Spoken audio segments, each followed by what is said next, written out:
অৱশেষত আৰক্ষী জালত মৰাণৰ খোৱাঙত দুৰ্ঘটনা সংঘটিত কৰা অচিনাক্ত নৈশ বাছ।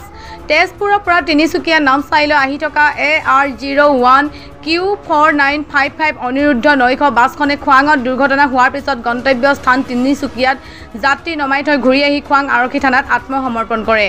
সম্প্ৰতি খোৱাং আৰক্ষীয়ে নিজৰ জিম্মাত লৈছে চালকজনক। সোমবাৰে পুৱতি নিশা ডিব্ৰুগড় বলবমৰ পৰা ঘূৰি অহা দুখনকৈ বাহনক মহতিয়াইছিল নৈশ বাছখনে। গুৰুতৰভাৱে আহত হয় 8 গৰাকী লোক। আহত আটাইকে ডিব্ৰুগড়ৰ AMCHত ভৰ্তি কৰা হয় যদিও দুজনৰ মৃত্যু হয়। নিহত দুজন হৈছে বাহনৰ চালক ক্ৰমে প্ৰণৱ দাস আৰু ৰাহুল পাটৰ। আহত সকলোৱে আছিল খোৱাং চাহ বাগিচাৰ বাসিন্দা। বাহন দুখনত আহিছিল শিশুসহ 13জনকৈ যাত্ৰী। বাহন দুখন খোৱাং চাৰিআলি নৱনিৰ্মিত উৰণীয়া সেতুৰ ওপৰত একেলগে ৰখাই থোৱা অৱস্থাত ডিব্ৰুগড় অভিমুখী নৈশ বাছে খুন্দিয়াই পলায়ন কৰিছিল। মোৰ পৰিচয় হ'ল মই দৰং ডিষ্ট্ৰিক্টৰ ল'ৰা হয়। মুন্নাতালি গাঁও কাবাডাঙ্গা ডিষ্ট্ৰিক্ট দৰং। কি হ'ল নিশা এক্সিডেণ্ট? নিশা মানে আমি মৰাণত টাউন হৈ যাওঁ।